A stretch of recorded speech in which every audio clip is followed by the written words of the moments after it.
What is going on with this John Morant saga? Right? Joe's on the block. Joe wants to be traded. But now Joe comes back and he denies all trade talk and John says he has no desire to play elsewhere. So he shut it down. He's still viewed as a franchise centerpiece when on the floor. Memphis, they're better with him. Pro Basketball Today, only on SportsGrid. The Buffalo Bills have to find a new head coach. Take a look at the leaders right now. A 33% chance Brian Dable takes that job. You say, well, why? Wait a second here. He's head coach of the New York Giants. Did you know he came from the Buffalo Bills and basically resurrected Josh Allen on that MVP trajectory while he was with the Buffalo Bills? Clay Kubiak, Joe Brady, Davis Webb, all offensive guys, which I agree with. The Early Line, only on SportsGrid. Sure, you could say the punt block is a key play in the game. It was. It was. But the signature play of last night's game is the John Elway-esque diving sideways into the end zone. There's a picture of it right there. To effectively win the national championship. That dude's a baller. The Craig Carton Show, only on SportsGrid. Hold on a second, though. You believe that Mike McDaniel is not head coach caliber? No. There's a lot of evidence that says Cliff Kingsbury is not That's either. That's fine that you believe that. But here's the thing. There's more. Hold on a second. Hang on. Go ahead. Mike McDaniel has a better resume than Cliff Kingsbury. He does on paper, but he's not a locker room guy. Well, is Cliff? Game time decisions, only on SportsGrid.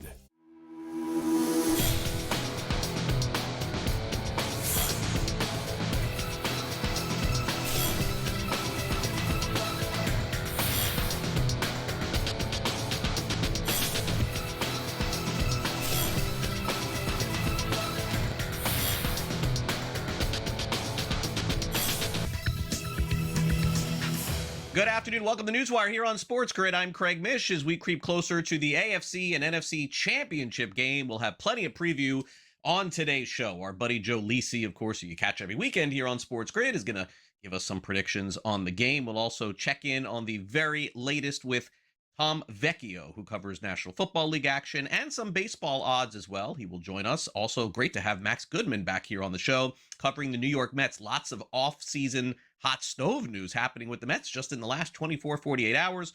Also, college basketball heating up. We'll hear from some of the participants and go over the latest in the NBA as well. Let's get started with the sports betting topic of the day, which is the first person sentenced in that NBA scandal involving Terry Rozier way back when. Timothy McCormick, a self-proclaimed gambling addict, he got a 2-year prison sentence Wednesday. He's the first defendant to be sentenced for his role in the conspiracy involving Rozier and to some degree Jonte Porter.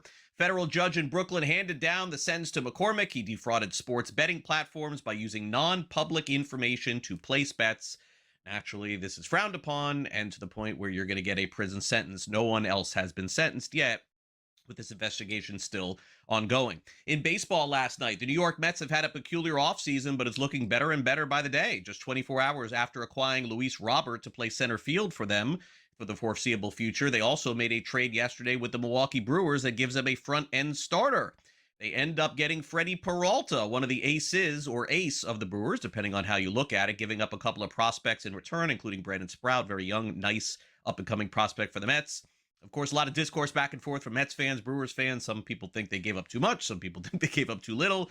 Regardless, the Mets have now added Bo Bichette, and they have added Luis Robert, and they have added Freddie Peralta over the past week. So their offseason looking a lot better. Brian Flores, defensive coordinator of the Minnesota Vikings, is waiting to see if he gets a coaching opportunity on the head coaching side. If he doesn't, he says he will return to be the defensive coordinator for the Minnesota Vikings moving forward. Still TBD, though, on that. How about Eric Bieniemy? Left for a hot minute. Kansas City now is headed back. He's going to run their offense and Andy Reid. Once again, Zach Robinson is going to be the offensive coordinator of the Tampa Bay Buccaneers, as they were looking for a new OC after firing their OC this past offseason. And how about this one? John Lynch, the general manager of the San Francisco 49ers, with his year-end press conference, seemingly pretty unhappy the way things went down with Brandon Ayuk, who did not play a down for them this past season and may not ever play a down for them again. The plan in terms of the transaction, that will come in due time. I think it's safe to say that he's played his last snap with the Niners. It's unfortunate, situation that just went awry. And, I will look long and hard at, what could have been done differently, but sometimes just doesn't work out. And I think that this was a case where that happened. I think that's fair to say. How about Shai Gilgeous-Alexander, still the favorite on FanDuel to win the NBA's MVP, although Luka Doncic is gaining some ground. Maybe after last night, some separation. 40 points last night for SGA, 11 assists. Thunder were 11.5-point favorites. Who did they beat? The lowly Milwaukee Bucks. That's kind of hard to say in this day and age, but that's where they are. Giannis did his best. 19 points, 14 rebounds, 7 assists, but the Bucks still lost by 20. Is there an exit coming for Giannis? That still remains to be seen. But in the meantime, he says he's working hard. We're not playing hard. Not playing hard. We're not doing the right thing. We're not playing to win. We're not playing together. Our chemistry's not there. Guys are being selfish. Guys are trying to look for their own shots instead of looking for the right shot for the team. Guys try to do it on their own. At times I feel like when we're down 10, down 15, down 20, we try to make it up in one play. It's not going to work. We just got to keep on chipping away possession by possession. Especially when you're playing a team like OKC or a team like Minnesota or a team like San Antonio. Overall, Russell-wise, they're better than us. So you got to know that you got to compete for 48 minutes and try to get the best shots available for 48 minutes. And if you don't do that, then you trying to get the first shot available on one pass shot is not going to work with those teams. Last night, also in the NBA, largest victory in the history of the New York Knicks. That's a big one. 120-66. Doesn't look right to me, but that was the final score. They beat the Nets. Knicks were 12.5-point favorites. They won by 50. So they got the job done. 66 points, by the way, fewest scored by an NBA team in a single game since 2017. Let's focus on the good. Here's Jalen Brunson on the victory. We just had to refocus and get back to who we are, and this is a good step for us, but we got to continue to press the issue of getting better every single day. What do you think the key was to refocusing? Just sticking together, talking it through, having each other's backs, worrying about the little things on the court. I mean, not just like the stats and all the other stuff, just like the stuff that doesn't make the stat sheet, the stuff that actually makes a difference in a close game and that can break teams. And so that's what we got to continue to focus on. Work and have positive energy. So I believe in the players, I believe in the coaches, and this doesn't stop the plan that we have. It's just, obviously a tough experience to go through, but we'll be better. Me, the first one.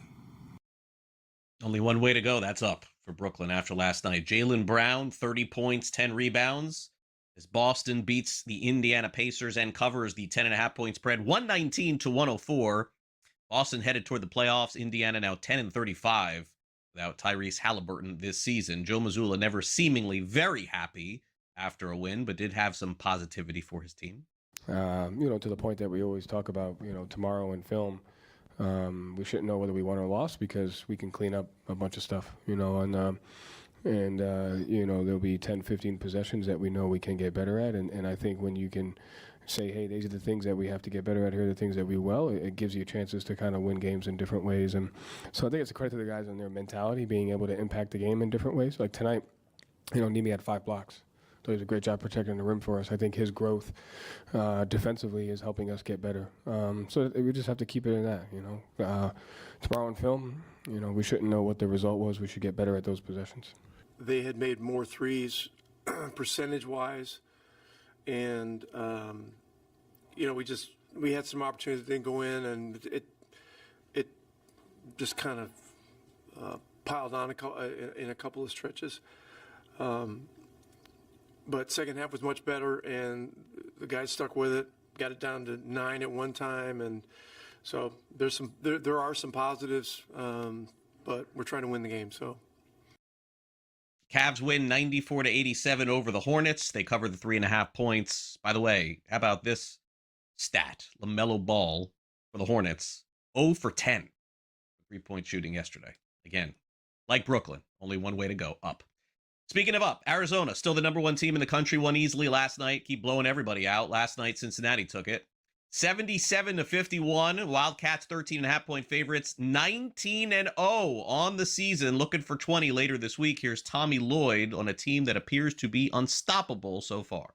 I mean, I think we hung with it and maybe wore them out a little bit. You know, I mean, that's the hope. I mean, I don't know what their response would be, and I haven't watched the film. So, yeah, I think we just hung with it. And I thought Tobe in that stretch early in the second half, got some offensive rebound putbacks when we had some kind of big moment, kind of momentum type, either half-court execution or transition, layup attempts that missed. And I think he was there to kind of pick it up and put it in a couple times in a row, and that really kind of got us going. Also, in college hoops last night, Nebraska matched Arizona. They're 19-0 also. Number 7 team in the country beat Washington by 10. They were 11-point favorites, so didn't cover that. Also, Notre Dame, man, ton of injuries for the Irish in basketball this season. I don't think they're headed toward any postseason. North Carolina dismantles them 91-69. All right, the Mets are making a lot of news in Major League Baseball. Lots of signings and trades over the last 48 hours. We'll check in with New Jersey Advanced Media's Max Goodman coming up. Switched from the Yankees to the Mets in the offseason and has his hands full already. Check in with Max next. Don't go away.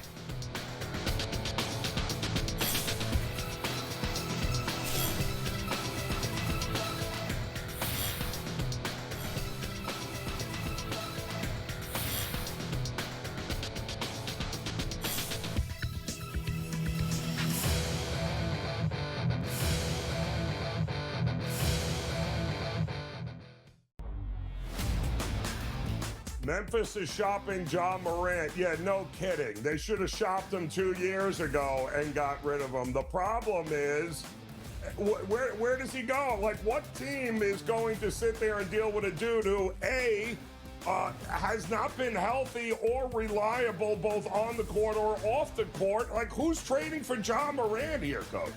The Early Line. Only on SportsGrid. Awesome offensively, and in reality, they weren't awesome offensively. In the first half, they just had the Kwan Lacey broken play. I hate to say this because I do not want to take away credit from everybody who went on the run that they went on. But I think it's fair, maybe you won't, to wonder if that result is different if Lane Kiffin sticks around and everybody else with this Ole Miss. Game time decisions. Only on SportsGrid. Buy or sell. Tua has made his last start for the Dolphins. Feels like Sam went easy on this one. If I could be that crazy guy, was it Jim Cramer? Buy.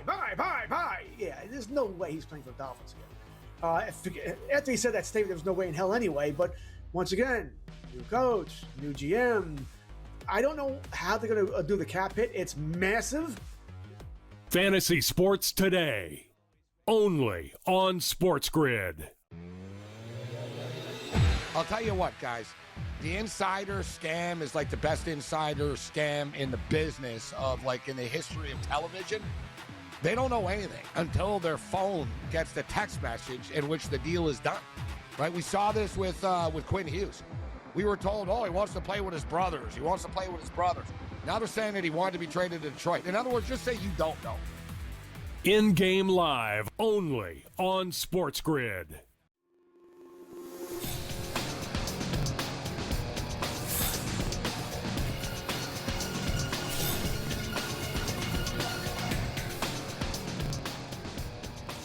Welcome back to NewsWire here on SportsGrid. Always great to catch up with our friend Max Goodman from NJ Advanced Media, covering the New York Mets, on the beat with them now all season long. So he'll be parked in Port St. Lucie in less than a month from now, and knowing that the way that it works, it's going to be a couple of weeks from now because the guys report early. They send Max down there. He's not going to complain going to Florida, I'm assuming. Max, great to see you again. And, it's definitely the hottest team in baseball right now as far as the hot stove happened to be the Mets. They make a trade yesterday, which I think happened right after a press conference with Bo Bichette, where they acquire a very good pitcher in Freddie Peralta. So that is absolutely keeping you busy with all of these acquisitions. Dare I say the Mets carved out a new team in the offseason. Sure feels like it. It's been a whirlwind of an offseason for sure. It reminds me of one of those old like house makeover shows where they gut out the kitchen, they redo the master bedroom. The house is pretty much unrecognizable at the end. And for the Mets, they dismantled the core that really just wasn't working for much of the last decade. Moving on from fan favorites and longtime people, fixtures in their lineup and pitching staff. And then they brought in a lot of new pieces. And I think that it required a lot of patience for Mets fans this offseason, in the sense that this offseason has been very backloaded. You mentioned that they made a lot of moves within the last couple of days and weeks. Other than Jorge Polanco and Devin Williams, Luke Weaver, those moves went down a little earlier this offseason. Right. But within the last, 5 days now, you bring in Bo Bichette, you trade for Luis Robert Jr., and you go out and trade for Freddie Peralta. That's an entire offseason for some teams if they're lucky. And the Mets did that to kind of cap off what's been a really remarkable turnaround this winter. Yeah, definitely so. And give credit to David Stearns. A lot of this, I think, to people not inside the building, Max, would feel like this is a lot of pivoting, because certainly it's almost February here. And they could have made other moves in November, in December, and even into January. So is it the end result, really, that matters, Max? I suppose so, because when you add those names to a team, and we could start with Peralta here, which just happened in the last 24 hours, a guy who could be an ace of any team in baseball, all of a sudden, I guess the bigger question is, Max, why now? Why did they wait so long to do something like this? Or should we just say, hey, end result, that's all that matters? I think there's always going to be so many different iterations of what an offseason can look like. And I'm sure that David Stearns, the Mets president of baseball operations, and that entire front office have been working through all kinds of different ideas and pathways. They gave up a lot to get Freddie Peralta, and I know that a lot of teams were in on him this offseason as Milwaukee tried to decide if they're going to move him, and they're weighing their options. I don't think that this was a one phone call last minute to say, hey, we want to get him, but things do change like that. And Craig, you're more than familiar with that kind of process, in the sense that one text and one phone call can push a deal over the edge. So I think that, Stearns spoke at the Bichette press conference yesterday and said if you asked him if they were going to trade for Luis Robert a few days ago, he would have said, I don't know. And I think the same logic would have applied to Peralta too. But this last week has put them in such a better position to be a true postseason contender. And that was the goal this offseason, because they haven't consistently been a World Series caliber club for years in Mets world. Yeah, and this year, definitely a new look team. You mentioned Bo Bichette, who had an 840 OPS last season. The Mets are saying right now that he will play third base for them, which gives them a completely new look infield outside of Francisco Lindor. No reason to move him. But Simeon at second, Polanco maybe at first. I mean, I guess. Bichette at third here. Defensively, it's a massive upgrade from where they were. I guess the only question is, how will Bichette play third base? I'm guessing pretty good. If he could play second and he could play short, give him a month in the spring, he should be ready to play the position pretty well. Right. It is intriguing that for a team that was so hyper-focused on run prevention this winter, that they're going to roll out an infield with 4 shortstops at the 4 infield spots. There are risks involved there. I mean, I agree with you. I think Bichette can make that move pretty easily. Maybe Polanco is more of a challenge, not with fielding ground balls, but knowing where to stand with, pick-off plays and positioning and footwork. But when you have Carlos Mendoza as your manager, you bring in Kai Correa to the coaching staff, and you've got all of spring training to make these moves, if not these last couple of weeks of the winter too. I mean, Polanco has known that this change is going to be happening for a while now. Bichette said yesterday that he's already taken ground balls at the hot corner. So I think they're in a good spot. And up the middle, Semien is elite at second, and then Robert is elite in center field. And that's how you want to build your team up the middle. I also think it's worth noting that Brett Beatty was displaced at third. He's not going to start there, when that was probably what would happen with how he finished last season.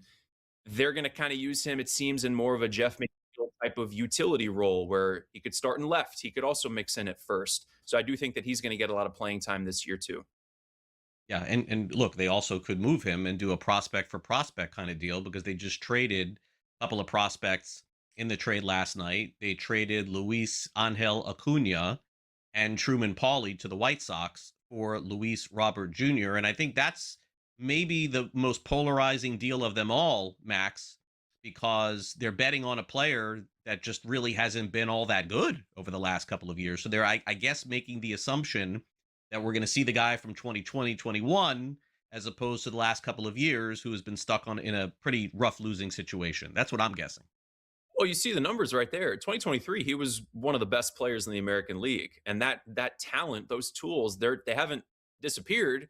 It's just the White Sox haven't been able to figure out how to get him back to that form. So that's the challenge. Also keeping him on the field too, because he's been hurt quite a bit over the last 2 years. But I like that move a lot. I mean, I don't think Acuna was really going to factor into the playing time picture that much. So you give up a 12th round pick who barely has played in professional ball, and you've got a chance to bet on the upside here. And the Mets can certainly afford the contract, which is $20 million with a $2 million buyout for next season. I really like that move. Obviously, it could not pan out for them, but you take that risk if you're the Mets. Yeah, I think you have to. And again, they needed a center fielder and an outfielder, by the way, going into the season as well. Max, we'll catch up during the season. Hopefully, I'll see you sometime in spring training. Thanks again for coming on NewsWire. Really appreciate it, and enjoy the rest of your week. Thanks for having me, Craig. Always a pleasure. I hope you're doing well. All right. I am Max Goodman joining us, New Jersey Advanced Media, covering the Mets all season long. Make sure you give him a follow on social media and read about him as well. We will take a quick time out. Sports Grid Sound Off, previewing the NFL up next.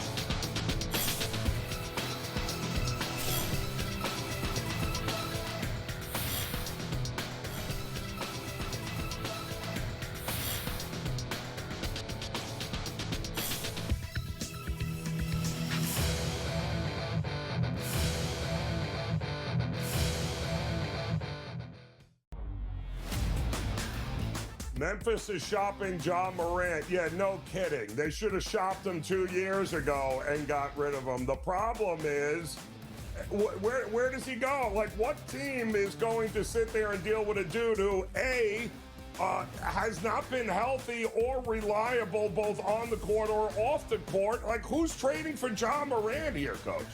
The Early Line. Only on SportsGrid. Awesome offensively, and in reality, they weren't awesome offensively. In the first half, they just had the Kawhi Lacey broken play. I hate to say this because I do not want to take away credit from everybody who went on the run that they went on. But I think it's fair, maybe you won't, to wonder if that result is different if Lane Kiffin sticks around and everybody else with this Ole Miss. Game time decisions. Only on SportsGrid. Buy or sell. Tua has made his last start for the Dolphins. Feels like Sam went easy on this one. If I could be that crazy guy, was it Jim Cramer? Buy. Yeah, there's no way he's playing for the Dolphins again. After he said that statement, there was no way in hell anyway. But once again, new coach, new GM. I don't know how they're going to do the cap hit. It's massive. Fantasy Sports Today. Only on SportsGrid. I'll tell you what, guys. The insider scam is like the best insider scam in the business of, like, in the history of television. They don't know anything until their phone gets the text message in which the deal is done, right? We saw this with Quinn Hughes. We were told, he wants to play with his brothers. He wants to play with his brothers. Now they're saying that he wanted to be traded to Detroit. In other words, just say you don't know. In-game live only on SportsGrid.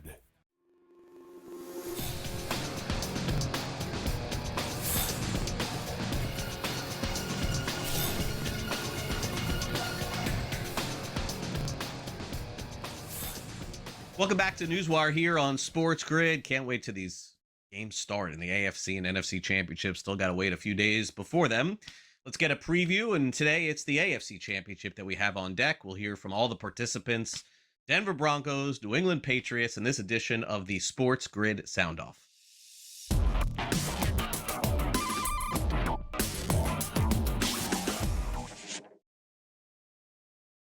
Let's begin with the home team, the Denver Broncos, at Mile High with a chance to advance to the Super Bowl. It will not be easy. As you know by now, if you follow anything to do with the NFL, Bo Nix out for the season. Jarrett Stidham is going to make the start at quarterback for the Denver Broncos. As far as I can see, they didn't bring a starter in this week, so it's all systems go. In fact, at practice, Sean Payton did address Stidham. Stidham talked as well. Payton started off at his press conference yesterday discussing the idea that Stidham has gone through all of the preparation the last few years, is ready to play in a game despite what people may think, and has full confidence that he can host a Super Bowl winning team with a victory in the AFC Championship. Well, they practice at that speed, and it's happened before, and you can't, it's happened to me a number of times. And he's a veteran, like real good decision maker, good arm strength, and so he's seeing a real good defense each week. And there's X amount of routes teams run, and so and then it's putting the plan together accordingly. Yeah, look, I mean, this is not about myself. First of all, I want to, obviously my thoughts and prayers have been with Bo since Saturday night. I mean, it's crushing because he's one of my best friends. And Sam and I were talking about this. Like, Sam and I probably spend more time with him than his wife does right now. And that's just the nature of the business that we're in. When training camp starts, like, that's just how it is. Yeah, I mean, we just got to find a way. Obviously, losing a guy like Bo, the emotions, just tells a lot. But at the end of the day, we got to find a way and, build each other up. Because, we ain't make it this far, just to come this far. So we realized that, we have a lot on the horizon to look forward to. And, this is championship football now. So we got to lock in and buy into the process. Meanwhile, the New England Patriots are 5 to 5.5 point favorites to advance to the Super Bowl with a win in New England. Mike Vrabel certainly will have his hands full to get there. You never know how these games can go. But Vrabel says that their team will be prepared at Mile High, and if all things go well, you could see them playing in Santa Clara in a couple of weeks. We played a lot of different environments, and you got to take care of the football. You're going to have to try to find a way to, win in critical situations at the end of the half, at the end of the game, whether that's 5-minute or, just think back to, defensively getting stops in Miami. We made a critical kick. Tampa Bay, we executed at the end of the half. And, certain situations, 5-minute in New Orleans. So I think each game kind of has its own story. But, you better take care of the football, especially in Denver. I haven't thrown it out to before. I've never really been to Colorado or to a place with altitude that I've thrown football at, but I think there is some adjustment to it. I think, feeling out in warm-ups and seeing how what the deep ball is like or kind of what the altitude does. I think the biggest thing is just for us, just kind of fatigue-wise, I think we'll try to get a feel for it in warm-ups. And I know it's a little different, but I know a lot of teams play out there all the time. So we'll have an adjustment. And just for me, just feeling out in warm-ups, maybe throw a few extra deep ones, see how it is. And I think it'll be pretty cool. Get a few extra yards on a deep ball. You can always use that. That was my first game ever. So my first time ever starting a game, I played at Denver. That was the year they won the Super Bowl. So I got a clear image of what that looks like and what it's like. And that was in the regular season. So the P's is, it's way more important. They're going to be loud. They're going to be there for their team. So I'm watching the ball. We all watching the ball. But it's good to, throughout the week, as much as you can simulate that, it'll help out. No football games on Saturday, by the way. AFC and NFC Championship game on Sunday, 3 p.m. Eastern start for the AFC Championship. For those of you who want a second screen, you can check us out and watch our sports programs here on SportsGrid as we get you ready for all of the football this weekend and also our in-game live shows as well. We'll be back coming up next with Joe Lisi. He weighs in on a couple of these games. We'll see if he has any leans or opinions a few days ahead of the title games. You're watching NewsWire here on SportsGrid. We'll be back. Take it away.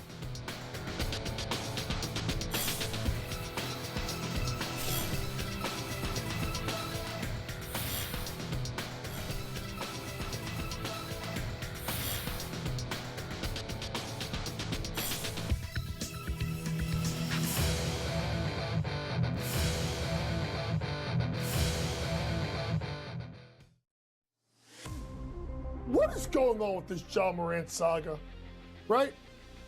Joe's on the block. Joe wants to be traded. But now Joe comes back and he denies all trade talk and says John says he has no desire to play elsewhere. So he shut it down. He's still viewed as a franchise centerpiece when on the floor. Memphis, they're better with him. Pro Basketball Today, only on SportsGrid. The Buffalo Bills have to find a new head coach.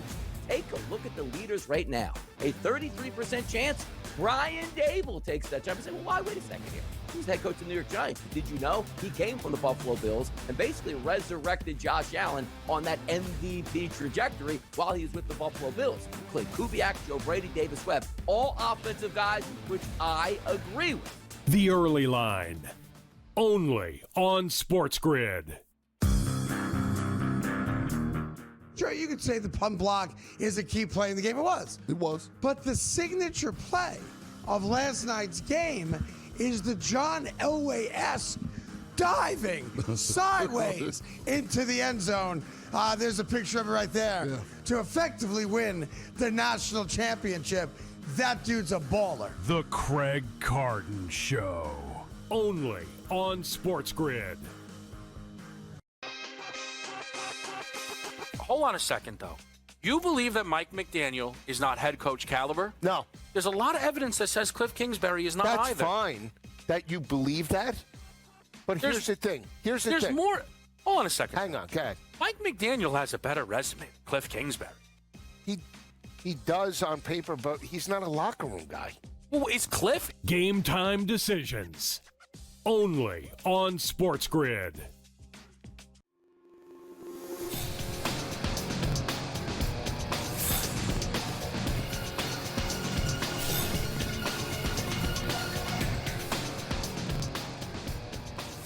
Welcome back to NewsWire here on SportsGrid. The college football season book officially closed. So Joe Lisi's getting ready for the end of the NFL season, and he joins us now to weigh in on some of the action this weekend. Joe, it's great to have you back here on the show. Fantastic coverage, by the way, from you and the guys all season long in college football. I know, kind of sad to see it coming to an end, but guess what? 6 months from now, Joe, they'll be overseas playing the first game of the year. It'll be here and back before we know it. And we have the NFL draft taking place in late April, so that'll wet the palate a little bit, but a great win by Indiana and Kurt Cignetti, and now we get the 4 teams remaining in the NFL playoffs. We'll see if it has upset City the way the Rams and potentially maybe, Denver could step up. We'll see how it plays out, Craig. Yeah, certainly so. And generally speaking, these AFC and NFC Championship games, Joe, as you know, through the years, provide us with one amazing game and usually one dud. So that's kind of the way that this has trended the last few years. I don't know what's going to happen this week, and that's why we're bringing you on to discuss it. There's been a line move in the game between Denver and New England. Folks are starting to think maybe Jarrett Stidham can win or keep this game close at home. Opened up 3.5, went to 5.5, pushed back now to 5 or 4.5. That's the line right now. New England on the road at Denver, total 42.5, 3 p.m. start in game 1 of Sunday's doubleheader. So I would ask you, Joe, are you leaning in and saying, hey, you know what, maybe this, Stidham plays okay, maybe this game is close, or are you convinced that New England is headed to the Super Bowl? No, I actually think Denver potentially is live with Jarrett Stidham. He's a competent quarterback. They have one of the better secondaries and a dominant defense. They were able to make plays last week against Josh Allen, especially forcing turnovers. And you got to believe that they can do that against Drake May. Drake May did force critical turnovers last week against a very good defense in Houston. Now they have to go on the road. And I think that's the matchup, Craig. When you look at Stidham as a whole, can he play within the scheme? Can he at least give you potentially 200 to 225 maybe passing yards in this matchup against New England? If he can do that, I think they're going to be live. I'm going to take the 4.5 points. I think Denver also can run the football. I'm not sold on New England being a dominant defense, especially when you look at Houston's ability to at least move the football. As bad as C.J. Stroud was, there was opportunity in that game last week. And I also think we get through the 42.5 total in this matchup. Denver's defense, by the way, has held firm here a little bit, and their offensive line has done a really good job. And that's why it's interesting, Joe, because New England has 9 sacks thus far in the playoffs and 6 takeaways, something that I don't think anybody would have expected, that they would be the dominant defense thus far, especially with Stroud making those mistakes. Look, I think that that's definitely part of it. But as you can see, this has been the most dominant defense thus far since the playoffs began. Now, let's go to some player props here.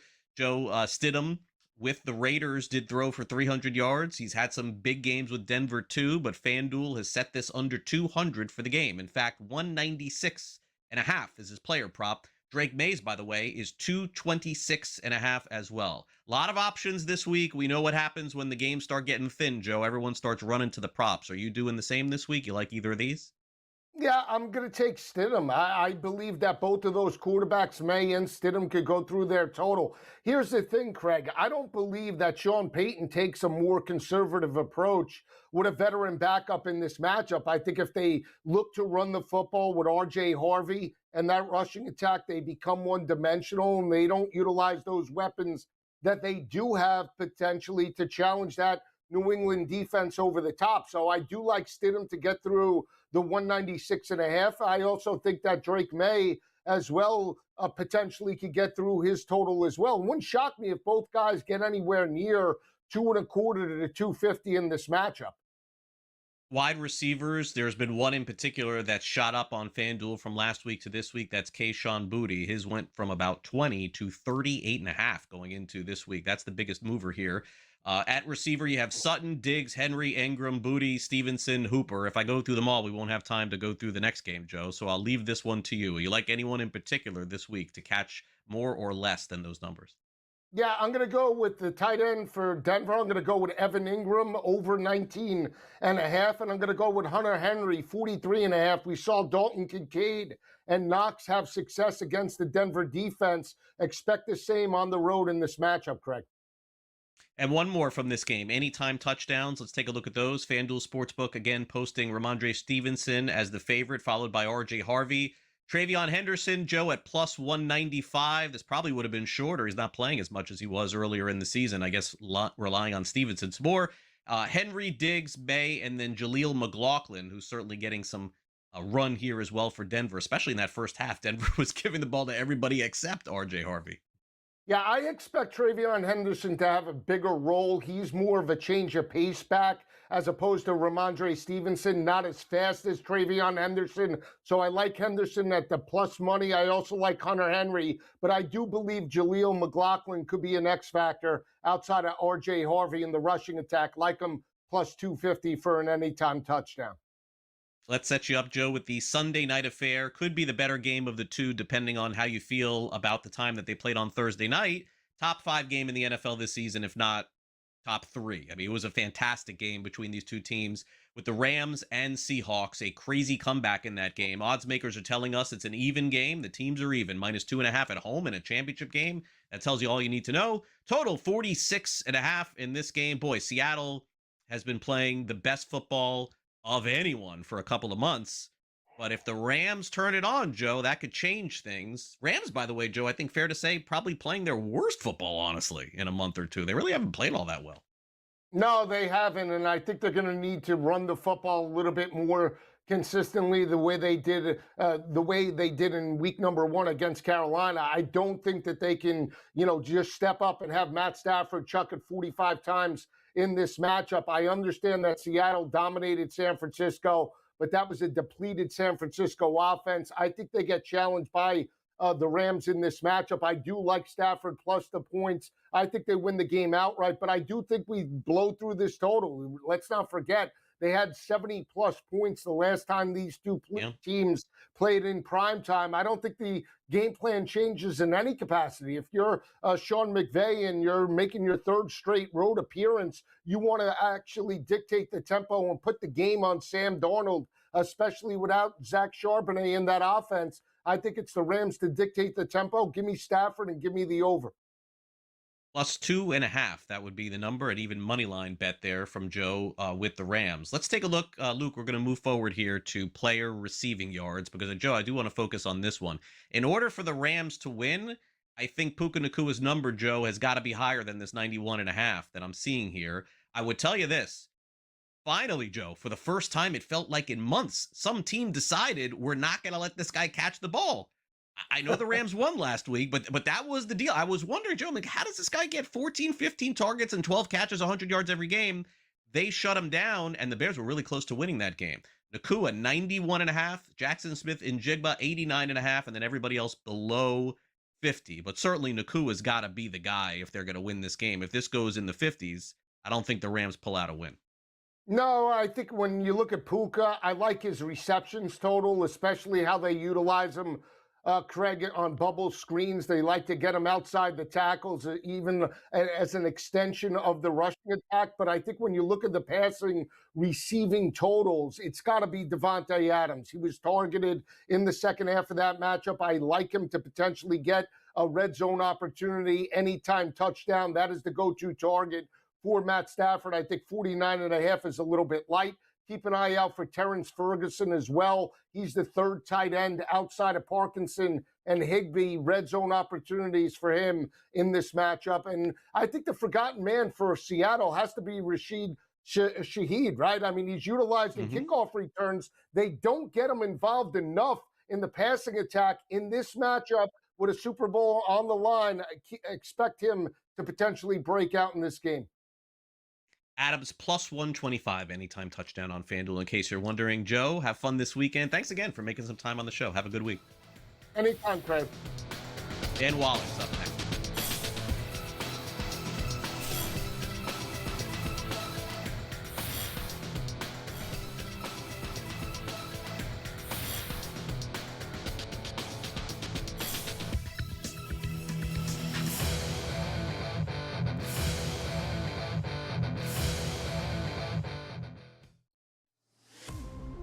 What is going on with this John Morant saga, right? Joe's on the block. Joe wants to be traded. But now Joe comes back and he denies all trade targets, and John says he has no desire to play elsewhere. So he shut it down. He's still viewed as a franchise centerpiece when on the floor. Memphis, they're better with him. Pro Basketball Today, only on SportsGrid. The Buffalo Bills have to find a new head coach. Take a look at the leaders right now. A 33% chance Brian Dable takes that job. You say, well, why? Wait a second here. He's head coach of the New York Giants. But did you know he came from the Buffalo Bills and basically resurrected Josh Allen on that MVP trajectory while he was with the Buffalo Bills? Clay Kubiak, Joe Brady, Davis Webb, all offensive guys, which I agree with. The Early Line, only on SportsGrid. Sure, you could say the punt block is a key play in the game. It was. It was. But the signature play of last night's game is the John Elway-esque diving sideways into the end zone. There's a picture of it right there. To effectively win the national championship. That dude's a baller. The Craig Carden Show, only on SportsGrid. Hold on a second, though. You believe that Mike McDaniel is not head coach caliber? No. There's a lot of evidence that says Cliff Kingsbury is not That's either. fine that you believe that. But here's the thing. There's more. Hold on a second. Hang on, go ahead. Mike McDaniel has a better resume than Cliff Kingsbury. He does on paper, but he's not a locker room guy. Well, is Cliff? Game time decisions, only on SportsGrid.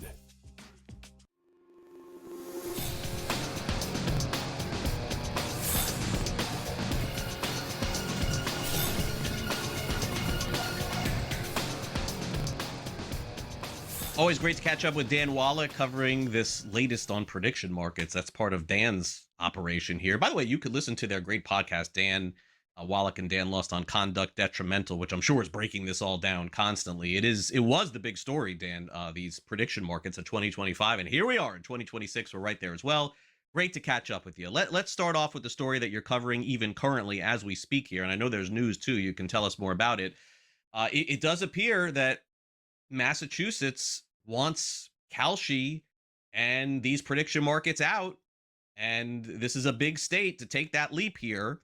And thus far, I know Kalshi wants to fight back. They want to stay alive in this state. And the reason why, Dan, probably isn't so much about Massachusetts. It's that they probably think everybody else is going to follow suit if they end up winning this. So what's the very latest? Well, we're up to 12 lawsuits now, but the trend line is now favoring the state governments. The last 6 decisions that have been issued by federal courts as to whether these prediction markets are allowed under federal law, they've all gone in favor of the states. And it all began back on August 1st when the Maryland federal court denied Kalshi a request for a preliminary injunction. Several other states have since followed suit, Nevada, but Massachusetts is the latest one, but it is the first state in which an injunction has been entered against Kalshi to bar Kalshi from offering event contracts in Massachusetts going forward. And I think this is this could be the pivotal decision because it provides other states now with a roadmap. What the other states have been doing neglectfully has been giving Kalshi an advance notice, a cease and desist letter, which has allowed Kalshi to jump the gun, file lawsuit in federal court, and frame the issue around jurisdiction, whereas Massachusetts just went for the jugular, no advance notice, no cease and desist letter, filed the lawsuit in state court, and focused on the legality of the underlying contracts under state law. And that was the secret to the success in Massachusetts. And I think it may provide a blueprint for other states going forward. So Dan, simply put here, and it's more probably of a prediction, no pun intended, than anything else. I just don't see why prediction markets can't live in the United States and abroad if they chose to go the same route as the sports betting operators, which is basically go under regulation, pay some taxes, etc. Do you think inevitably that's where we are headed? Isn't there enough money for everyone in this industry, or are they just going to continue to try and operate like this and simply put, just do things differently than the betting operators? Well, they don't want to be licensed, Craig, and that's the heart of the matter. They want to bypass state regulations and operate without having to pay license fees, without having to pay state taxes, without advertising restrictions, and crucially, they market their product to those 18 years of age and over, and they market it as a financial product. The moment that they deign to be licensed by a state gambling agency, they're all but admitting that what they're really offering is gambling. And aren't they admitting that anyway through their marketing materials? But the barriers to entry in states are kind of vast. In New York, there are only 9 operators, and that's set by law. In New Jersey, you have to be aligned with a racetrack or a casino. And in Florida, you can only go through the Seminole tribe. So they may not necessarily have an easy path to entry in certain states, but their business model is predicated on being an exchange and not having to pay the onerous regulatory costs, licensing fees, or taxes without the federal scheme of regulation that doesn't really exist over sports. They don't really have anything. And this isn't an attack on prediction markets overall. There are plenty of other prediction markets, elections, the weather, economic conditions, politics, the full range of it. Sports has always been sort of the prerogative of state governments, and Congress has long recognized that states should have a free hand in determining whether and how to regulate the conduct of sports wagering within its borders, not just outside of CFTC regulated exchanges. Sports betting has always been a major issue for Congress. And with respect to gambling legislation, Congress has always spoken clearly, expressly, explicitly, never with ambiguity, which is what the prediction markets are basing their entire legal argument on. Nevada's another state, Dan, that certainly is not going to play around here, and we've seen different operators pull out of Nevada for the simple reason of what you just described. So, what is the latest here? I know that this isn't Kalshi, this is Polymarket involved in this suit with Nevada. Can you catch us up on their situation?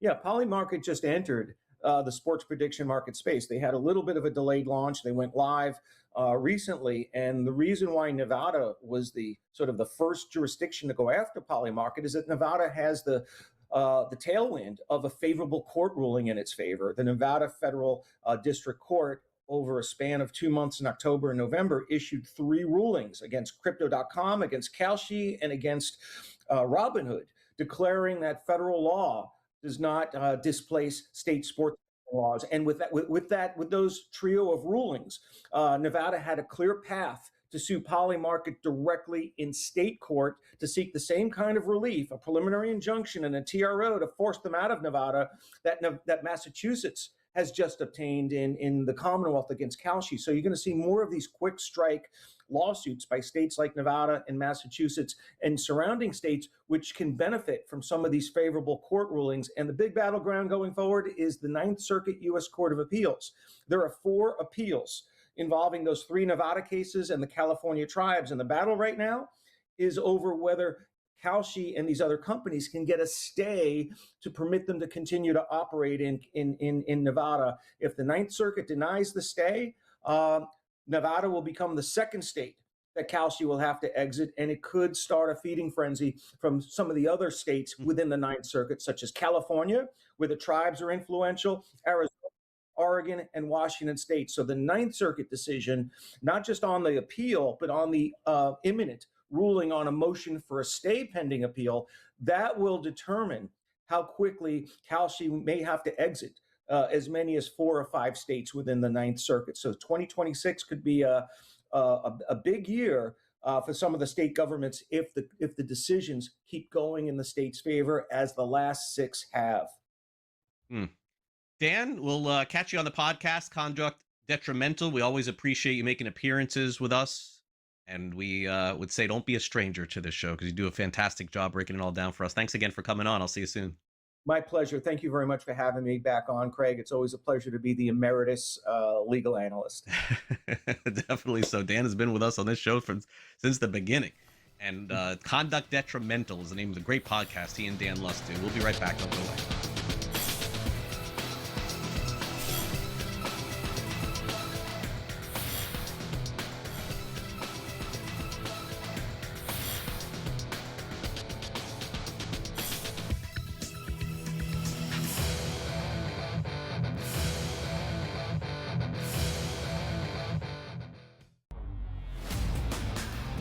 Memphis is shopping John Morant. Yeah, no kidding. They should have shopped him 2 years ago and got rid of him. The problem is, where does he go? Like, what team is going to sit there and deal with a dude who, A, has not been healthy or reliable both on the court or off the court? Like, who's trading for John Morant here, Coach?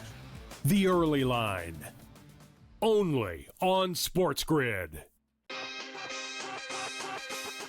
Awesome offensively, and in reality, they weren't awesome offensively. In the first half, they just had the Kawhi Lacey broken play. I hate to say this because I do not want to take away credit from everybody who went on the run that they went on. But I think it's fair, maybe you won't, to wonder if that result is different if Lane Kiffin sticks around and everybody else with this Ole Miss. Game time decisions. Only on SportsGrid. Buy or sell. Tua has made his last start for the Dolphins. Feels like Sam went easy on this one. If I could be that crazy guy, was it Jim Cramer? Buy. Yeah, there's no way he's playing for the Dolphins again. After he said that statement, there was no way in hell anyway. But once again, new coach, new GM. I don't know how they're going to do the cap hit. It's massive. Fantasy Sports Today. Only on SportsGrid. I'll tell you what, guys. The insider scam is like the best insider scam in the business of, like, in the history of television. They don't know anything until their phone gets the text message in which the deal is done, right? We saw this with Quinn Hughes. We were told, he wants to play with his brothers. Now they're saying that he wanted to be traded to Detroit. In other words, just say you don't know. In-game live, only on SportsGrid.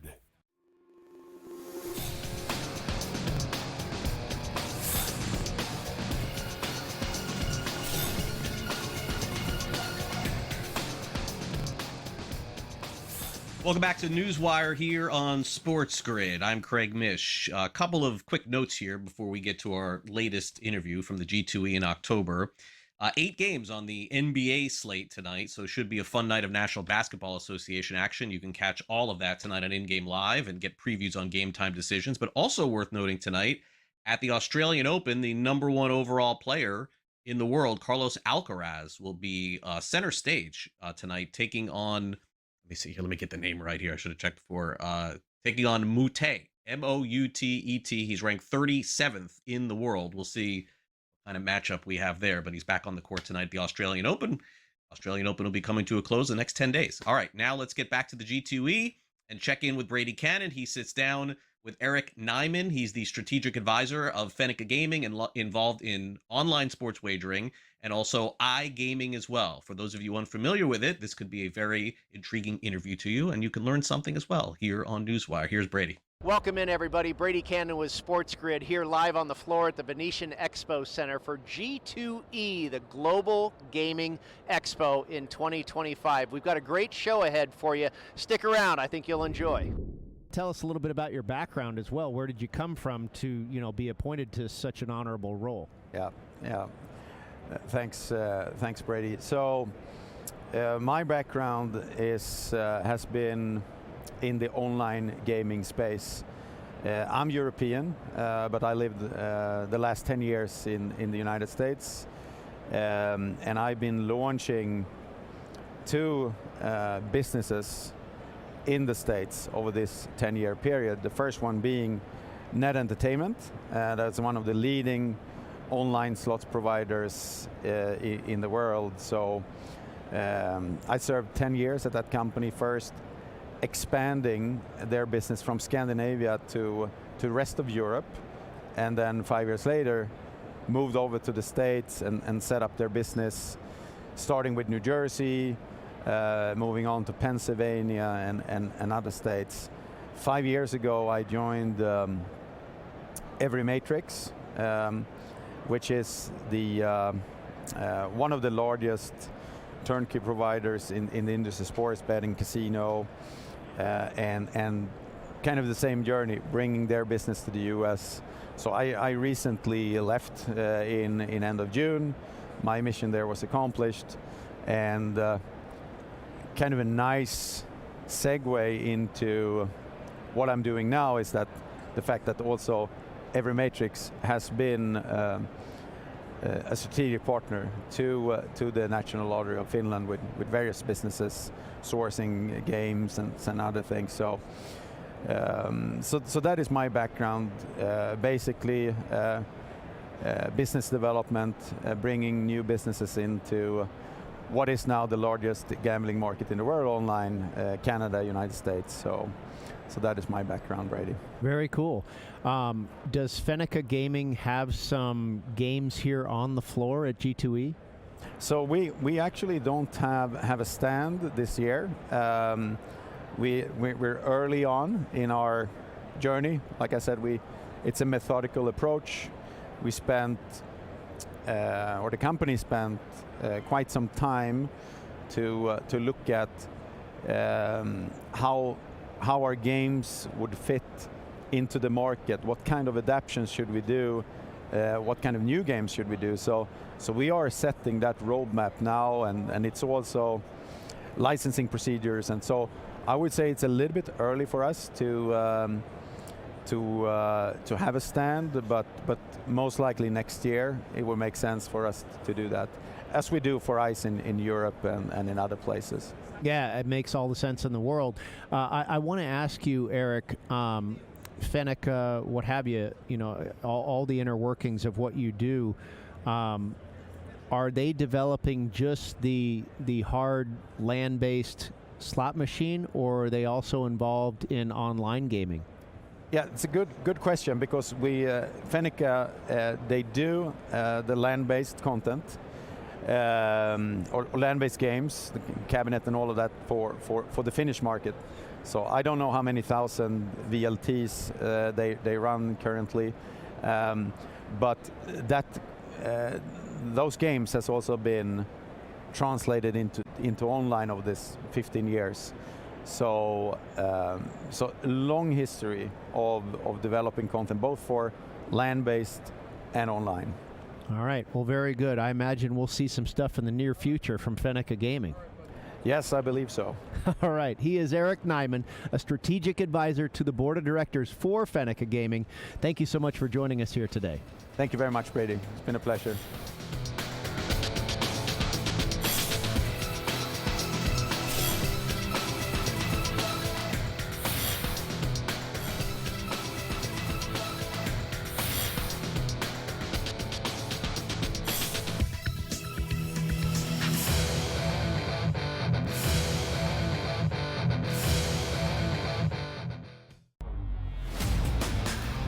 Memphis is shopping John Morant. Yeah, no kidding. They should have shopped him 2 years ago and got rid of him. The problem is, where does he go? Like, what team is going to sit there and deal with a dude who, A, has not been healthy or reliable both on the court or off the court? Like, who's trading for John Morant here, Coach? The Early Line. Only on SportsGrid.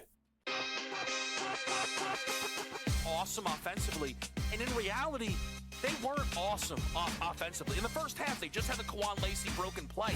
I hate to say this because I do not want to take away credit from everybody who went on the run that they went on. But I think it's fair, maybe you won't, to wonder if that result is different if Lane Kiffin sticks around and everybody else with this Ole Miss. Game time decisions. Only on SportsGrid. Buy or sell. Tua has made his last start for the Dolphins. Feels like Sam went easy on this one. If I could be that crazy guy, was it Jim Cramer? Buy. Yeah, there's no way he's playing for the Dolphins again. After he said that statement, there was no way in hell anyway. But once again, new coach, new GM. I don't know how they're going to do the cap hit. It's massive. Fantasy Sports Today. Only on SportsGrid. I'll tell you what, guys. The insider scam is like the best insider scam in the business of, like, in the history of television. They don't know anything until their phone gets the text message in which the deal is done. Right? We saw this with Quinn Hughes. We were told, he wants to play with his brothers. Now they're saying that he wanted to be traded to Detroit. In other words, just say you don't know. In-game live only on SportsGrid.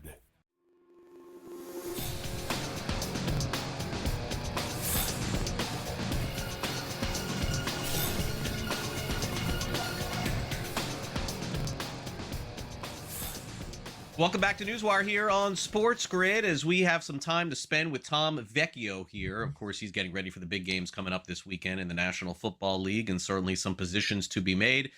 Tom, I guess we could start with just your overall view of this season thus far. It certainly feels like as the season was going on, it kind of felt like between Baltimore and Buffalo and Kansas City, just sort of watching that we were going to get some unusual matchups going into the AFC and NFC Championship games. And here we are. And not only did it get weird, it got a little freaky, to be honest with you, because we got a backup quarterback playing in the AFC Championship too. I guess the only stranger notion would be as if like Denver won and it was like Denver and Seattle in the Super Bowl. Who had these matchups at the beginning of the season? Not me, that's for sure. Yeah, I would say it's certainly along those lines. Like, to me, I keep looking at this season as, like the what ifs or like the missed opportunities for teams. Like, what if Josh Allen did have a higher seed? What if they did have home field advantage? What if they played the Texans or the Chargers in the first round? Like, so many different things could have happened. To your point, there's no Mahomes. All these teams that we traditionally see have struggled. And, to this point, to see Seattle and the Rams, that's not that shocking. But to see Denver in this position, along with the Patriots, both of them, I think that is relatively shocking, considering the leap that the Pats took. Like, they were terrible over the last few years. And a lot of people said coming into the offseason, or I should say last offseason, that the win total for the Pats was like a really favorite bet of a lot of people due to the increase of raw talent that we saw from the draft and free agency, along with bringing Vrabel in. But really, they still feel like they're a year ahead of schedule. This dramatic of a leap is impressive. And, them making the Super Bowl is obviously relatively easy at this point, considering that they're going up against Stidham. I think from an offensive perspective, the Pats need to take care of their business because the Denver defense needs to be at top tier this week. Yeah, and I think it's fair for people to say that outside of maybe like 2 or 3 games, it just doesn't feel like the Patriots have been challenged a ton. And even in this matchup too, they may not be. They could literally roll over the Broncos. But I'm, sort of thinking, Tom, that the way that this happens based on the NFL season is sort of to expect the unexpected. And I know that you've had a few days to see the opening line in this game. And, it was interesting. The look ahead was 3.5, even with Nix being out, because once Nix was out, that was the look ahead. Then 5.5 became the line. And now we're seeing some pullback to about 4.5. And I'm guessing that this will probably even drop a little bit more there does seem to be some push, and ask yourself the question, even with a backup quarterback, how can the home team in the AFC Championship be more than a field goal underdog? And I guess that has folks sort of feeling like maybe Jarrett Stidham may not be a top 5 backup in the NFL, but he's also not a bottom 5 either. And if the Broncos just play their game, maybe they don't win. It's a lot of points, though, at home. Right. So I keep, coming back to a couple things. First off, with Stidham, he's been a starter before. It hasn't been a big sample size, but at least he's gone through the process of saying, I am a starter this week. I need to go through the daily routine of being ready to start on Sunday. He has some experience. Again, some of it's been at the end of seasons when, the team that he was playing for with the Raiders, their season was done. So he's just going out there and slinging it. The kind of thought process I keep coming back to in this game is that the Pats can win a high-scoring game. The Pats can win a low-scoring game. Denver can win a low-scoring game. Denver probably can't win a high-scoring game. The way for them to win this game would be to keep it close to the vest, lean on their defense, and we have seen Drake May struggle with sacks and fumbles over the past few weeks against the Texans and the Chargers, respectively. So if the Denver defense can really bring the pressure against Drake May, that will be the thing that they kind of hang their hat on, and that will allow them to have a path to victory. So Denver winning this 17-14, even with Bo Nix, if he would have played, that could have been a realistic outcome. If this game turns into last week, I just don't know if Denver has enough offensive push to win a game that ends up 28-24. So Denver leaning on their defense and allowing Stidham to be, a game manager, if we want to use that term. Just don't have him in obvious passing situations. And I think Denver will realistically have a shot. And Stidham, people forget, had some absolute monster games at the end of the season a couple of years ago, too. So, I do think anything is in play. Now let's go real quick to the New England side, Tom, and then we'll check in on the NFC here. On the New England side, as we said, schedule notwithstanding, anybody they put in front of them, they've beaten. I think had Buffalo gotten to this spot, I would have been a little bit worried, because it seems like that was maybe the kryptonite for New England going into the playoffs. That didn't end up happening.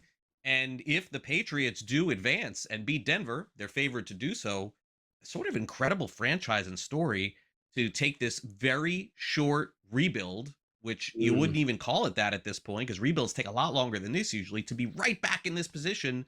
It just shows to, I think, this organization just and just how well they are run. Give Kraft a lot of credit here. 1 step back, 2 steps forward. That's for sure.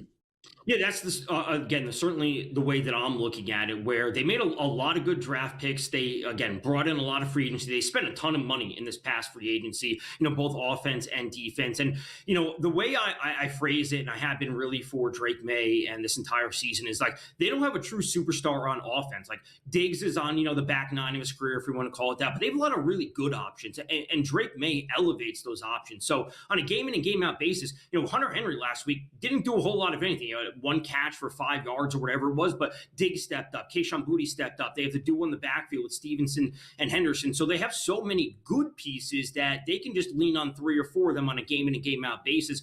And there's been really no defense that can cover all of them every single week. So it's like a rising tide lifts all ships, and Drake May is that elevator of talent that brings those players along with him. Over to the NFC Championship on Sunday night. Absolutely, on paper, looks to be the better game of the two. All you have to do is just watch the previous games that these two teams played. And Seattle is playing like the best team in the NFL right now. So that's where we begin. And for me, Tom, in my analysis of this, I thought midway through the season that the Rams probably would be in this spot. But I didn't think they'd be underdogs against anybody, because they looked like the best team in the NFL. I personally, Tom, I don't love Seattle, but I just don't think the Rams are playing great football. It seems like they've been fortunate to be in this spot right here. They didn't play great against the Bears. They didn't play great in that game against Seattle a few weeks ago, too. They didn't play great against Atlanta in that Monday night game at all. They were getting crushed in that game, too. And McVay was starting his guys. And that's what sort of led me to believe, if McVay is playing his starters right now, which he never used to do, what does he really feel about this team right now? I don't know. I kind of think Seattle is just going to win this game. I don't know. I just don't have anything to back with the Rams at this point. Right. And I would say that kind of been the issue for the Rams. You said the Atlanta game, you got to throw in the Carolina game where they got out to a hot start, and then all of a sudden Carolina comes back, where the Rams have never been at full strength and operating like at full steam for over a month at this point. That's what it really comes down to. And I'm operating under the belief that Devontae Adams isn't fully healthy. That's just my personal opinion. That's just some speculation. He's up there in age. He's been dealing with the hamstring on the backside of this season. And, that is limiting their offense to capacity. Like, we can't see Puka continuously have these 100-plus yard games and be the only option on offense. Now, I think that the Rams have a path to victory, and that's utilizing the run game. Because the way I describe it for the Rams is, if they have the run game going, that opens up not only the passing game, but more importantly, the play action game, which is where Stafford has been great, especially when the Rams have used 13 personnel this season. So last week when we saw the Rams struggle against the Bears in the run game, that just not only took away the run game, it also took away the play action game, which meant that the Rams were basically in an only passing game script. So if the Rams can move the ball somewhat effectively on the ground, that will open up not just the passing, but the play action, which is really where their strength comes from. And that's where Stafford, if you give him a little bit of time and space, that's when he shows his MVP level. And that's what they haven't done over the past month.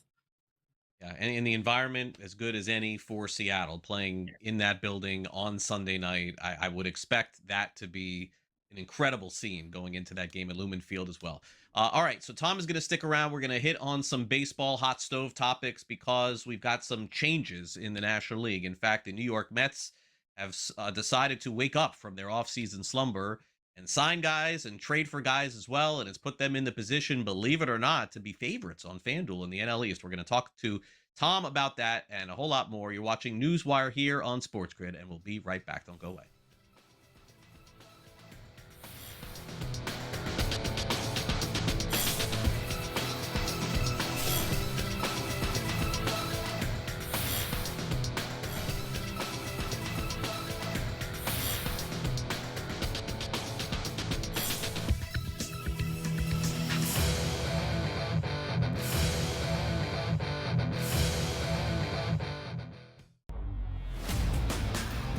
Memphis is shopping John Morant. Yeah, no kidding. They should have shopped him 2 years ago and got rid of him. The problem is, where does he go? Like, what team is going to sit there and deal with a dude who, A, has not been healthy or reliable both on the court or off the court? Like, who's trading for John Morant here, Coach? The Early Line. Only on SportsGrid. Awesome offensively, and in reality, they weren't awesome offensively. In the first half, they just had the Kwan Lacey broken play. I hate to say this because I do not want to take away credit from everybody who went on the run that they went on. But I think it's fair, maybe you won't, to wonder if that result is different if Lane Kiffin sticks around and everybody else with this Ole Miss. Game time decisions. Only on SportsGrid. Buy or sell. Tua has made his last start for the Dolphins. Feels like Sam went easy on this one. If I could be that crazy guy, was it Jim Cramer? Buy. Yeah, there's no way he's playing for the Dolphins again. After he said that statement, there was no way in hell anyway. But once again, new coach, new GM. I don't know how they're going to do the cap hit. It's massive. Fantasy Sports Today. Only on SportsGrid. I'll tell you what, guys. The insider scam is like the best insider scam in the business of, like, in the history of television. They don't know anything until their phone gets the text message in which the deal is done, right? We saw this with Quinn Hughes. We were told, he wants to play with his brothers. He wants to play with his brothers. Now they're saying that he wanted to be traded to Detroit. In other words, just say you don't know. In-game live, only on SportsGrid.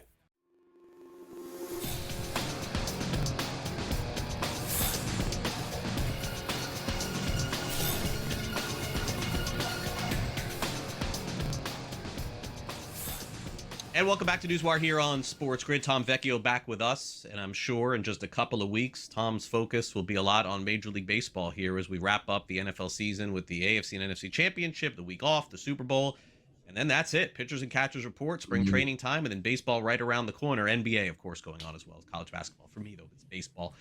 So Tom, the landscape has changed drastically for the Mets. They had a very active beginning of the offseason. They went to sleep for about 3 months. And then all of a sudden, it feels like, I don't know, to me, that it was like, we're going to get Kyle Tucker. And if we don't get him, we're just going to do a lot of other stuff. I mean, that's just putting it in the simplest way possible, because how else can you explain, after making those trades and getting Simeon, for them to get Bo Bichette, who didn't really fit with them, throw him at third, all of a sudden recognize, wait a second, we didn't get any pitchers. Let's make this trade too. Feels like one big pivot. And by the way, the Luis Robert trade, I mean, this couldn't have come out of nowhere here. I'm sure they had some sort of plan going in, but if they were going to execute this plan, I would say, Tom, they could have did it in December or at the beginning of the month. But here they are. It feels like a grand pivot to me. Yeah, I would say this is definitely like a plan B, where it's not just signing one player, because one of these moves on their own wouldn't have been enough.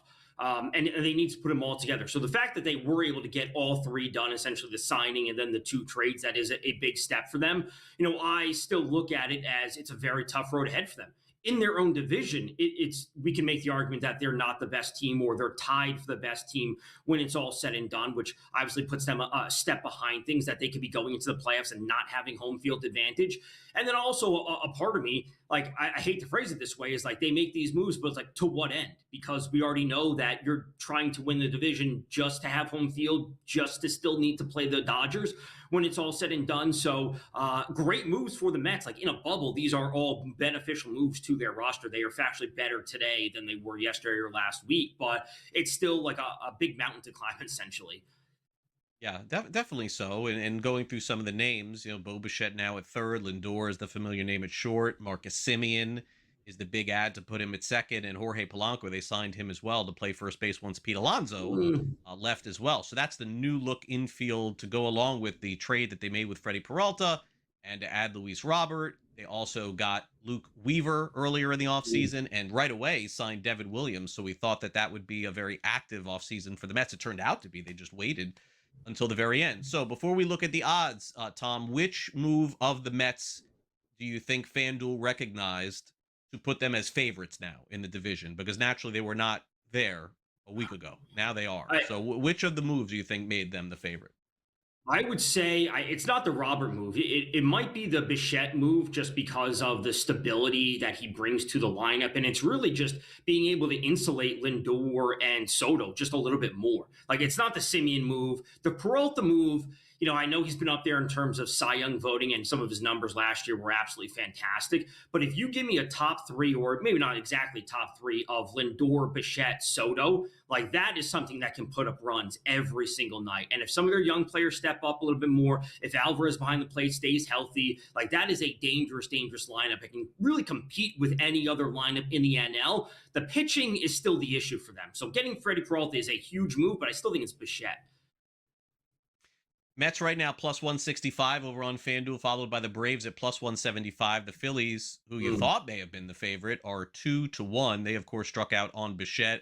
Also, probably won't have Zach Wheeler for an extended period of time. Lost Ranger Suarez as well. Still feel like the Phillies are right there. Marlins are going to have a good season. They had a great season last year. I think they'll be good this year again. Washington, unfortunately, though, going through a rebuild, new GM, new manager, and everything else. All right, so now let's go to the hot topic of baseball, which is the Los Angeles Dodgers. Famously, Dave Roberts said earlier in the offseason, he's like, yeah, I think we're good. And then the next day they signed Edwin Diaz. And then 2 months later they signed Kyle Tucker. So yeah, of course they're good. But from a sports betting perspective, Tom, I always caution people. Their win total's 104.5. I mean, pounding an over like this is just so silly. So many things can happen over the course of the season for this to push an under. I always warn people of this. Not to mention that if the Dodgers are as good, Tom, as they say, they won't even play their guys in the last week of the season. So it's not that it's a definitive under here. I'm just saying that there's much better odds to find, I think, in baseball this season than just immediately rushing to be a prisoner of the moment, even though the Dodgers obviously on paper are as good or better than anybody else. Right. And a part of it for me would be not only their win total, their division odds, which are unbettable, the NL odds or the World Series odds. You know, frankly, a 2-1 number on the World Series, or 2.5 to 1. Like, I don't want to keep that locked up for 10 months at this point when you're getting such short odds on it. And frankly, the Dodgers are going to be I'm going to say largely unbettable on a day in and day out basis. They're going to be minus 250, minus 300. Now, there are alternate ways to go about it. A run total is always going to be interesting. Can they go over 4.5, 5.5 runs? And more often than not, if they do go over 5.5, it's going to be 79, 10 runs, whatever it might be. So there's better ways to bet the Dodgers than having some type of season-long future on them. And then to your point, they're going to have, at some point, they get an 8-game lead come September, and then they do ease off of guys. Freddie and Mookie dealt with a ton of injuries last year, and then they're just healthy to go into October, and then, they fall short of their win total, but they won the division handily. Is there any team in particular, Tom, that you've been watching as the season gets closer? And generally speaking, I know that these win totals are out way earlier than they used to be. I remember they used to come out in like March and February, but is there a team or two that either had a really good offseason or a poor offseason that you've been focused on? I don't know if it's maybe from last year, but I'm still interested in what the Rangers are doing. And I still think that there's a path in that division for them forward. Them, and I would say Sacramento, not Oakland, the Athletics, they have a ton of young talent, and just that hitting ballpark is so good. Now, the pitching will always be a bit of an issue for them, but the offensive upside that they have with Kurtz and Soderstrom and Wilson, I'm always going to be interested in them from a run scoring perspective. And if there's still public bias against them and saying like, oh, the Athletics are bad, there's going to be a path to finding value on them. Interestingly enough, and Skip Schumacher, new manager of the Texas Rangers going into the season as well. All right, Tom. Well, I'm sure we will check back soon. Thanks again for coming on NewsWire and giving us a lot of your time, by the way, today, too. Really appreciate that. Have a great rest of your week. Of course. Thanks for having me. Coming up next, Curt Cignetti is a national champion, and in his opening press conference with Indiana, he said that you'll remember who I am because you'll be able to do something online to figure that out. I'm going to tell you what that's all about next. You're watching NewsWire here on SportsGrid. Last Licks is on deck.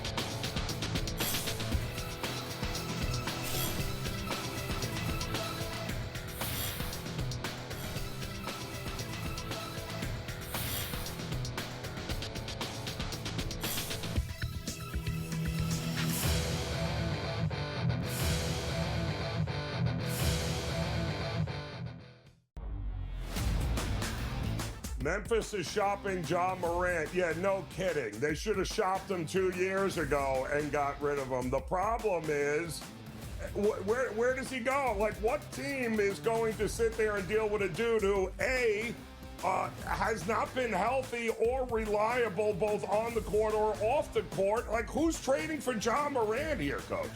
The Early Line. Only on SportsGrid. Awesome offensively, and in reality, they weren't awesome offensively. In the first half, they just had the Kwan Lacey broken play. I hate to say this because I do not want to take away credit from everybody who went on the run that they went on. But I think it's fair, maybe you won't, to wonder if that result is different if Lane Kiffin sticks around and everybody else with this Ole Miss. Game time decisions. Only on SportsGrid. Buy or sell. Tua has made his last start for the Dolphins. Feels like Sam went easy on this one. If I could be that crazy guy, was it Jim Cramer? Buy. Yeah, there's no way he's playing for the Dolphins again. After he said that statement, there was no way in hell anyway. But once again, new coach, new GM. I don't know how they're going to do the cap hit. It's massive. Fantasy Sports Today. Only on SportsGrid. I'll tell you what, guys. The insider scam is like the best insider scam in the business of, like, in the history of television.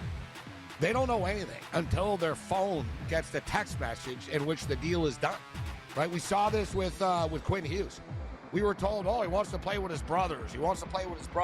Now they're saying that he wanted to be traded to Detroit. In other words, just say you don't know. In-game live, only on SportsGrid.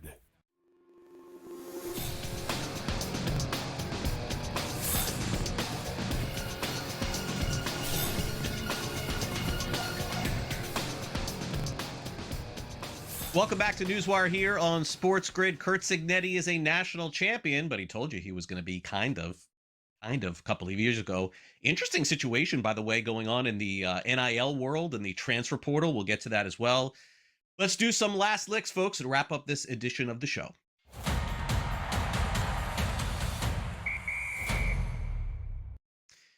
All right, this is great stuff, honestly. Curt Cignetti, national champion, head coach at Indiana, has probably had the storybook season for a lifetime, where the Hoosiers were just not expected to be anything. Cignetti was sort of an afterthought when he was hired back in 2023. But when he was at his opening press conference, he kind of told you what was to come. Take a listen. Hey, Kurt, Todd Goldman with CNHI Indiana.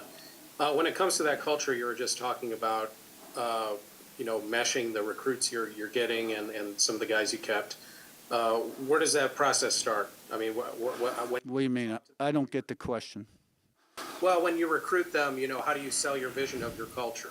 I mean, who are you talking about? The high school guys, the transfers, who? All of the above. I mean, how do you? Is there it's pretty simple. I win. Google me. He did. And if you checked his profile online recently, check it out. Curt Cignetti said, I win. And online it says he won. He was right. Curt Cignetti came to Indiana, one of the worst teams in the history of college football, that ended up winning a national championship, and now a very funny note online where you can see that indeed Cignetti was right. At his introductory press conference, he did win. Whether or not he wins ever again, folks, has there ever been think about that situation. If Curt Cignetti goes 2-13 for the next 5 years, it doesn't matter. How many coaches could you say that about? I don't know that he will. But either way, what he's accomplished already, too much. Okay, the transfer portal has finally reached a pinnacle. We have a first-time ever situation in the transfer portal. Here we go. Darian Mensah is the quarterback at Duke. He's pretty good. Darian Mensah signed an NIL deal with the Duke Blue Devils to play for them. But now he does not want to anymore. In fact, there are rumors still basically out there that he wants to play for the University of Miami next season. Carson Beck is leaving, is going to the NFL. So as of right now, Mensah's got this NIL deal and says that he's opting out, goes online, I'm opting out, I'm leaving, etc. Thank you for it all. Duke says, we don't care if you want to leave, you're not going anywhere. Duke sues him. It goes to a injunction to a court. They say that Mensah can transfer and he can go anywhere he wants, but he can't do an NIL deal and he can't play college football next season.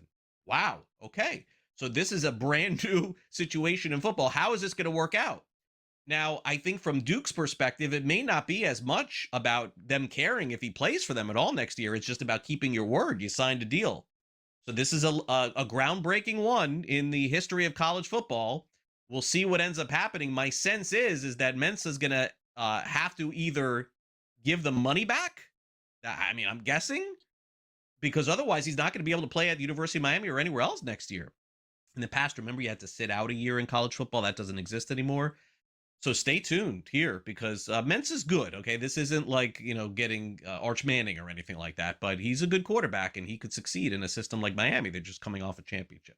All right, finally, the San Francisco 49ers had a lot of injuries this year, okay? That goes without saying. Maybe more than any other team in the National Football League. Well, the 49ers, believe it or not, there was this conspiracy going on online where everything is real, right? That there is an electrical substation near their training facility and Levi Stadium is contributing to these teams' injuries. And the 49ers and John Lynch at their press conference actually said, okay, we're going to look into this. Now, whether or not it has anything to do with it, I have no idea. But wouldn't that be something, that an electrical substation is causing injuries? The 49ers, by the way, have had an insane amount of injuries this season, maybe more than we've seen in any team in the NFL. Big injuries. Boza, Warner, Ayuk before that. Keep going. Brock Purdy, how much time that guy missed during the season? Maybe they're able to figure this out, or maybe it just is a conspiracy after all. Stay tuned. That'll do it for our show today. Thanks to our great guests on the program, Max Goodman, Joe Lisi, Daniel Wallach, and Tom Vecchio. Fantastic job by all on this edition of the show. On tomorrow's program, we got a special treat for you. We're expected to have former NFL MVP Joe Theismann in the house tomorrow to talk some National Football League and talk some Washington Commanders and also the state of where the NFL is and give us a preview of the upcoming AFC and NFC Championship games. Thanks again to our director, Luke. For my producer, Frank, I'm Craig Mish. Hopefully you enjoy your rest of the day here on SportsGrid. Some college basketball, NHL, NBA as well. I'll see you back here at noon for our next edition of NewsWire. Have a great Thursday, everyone. See you then.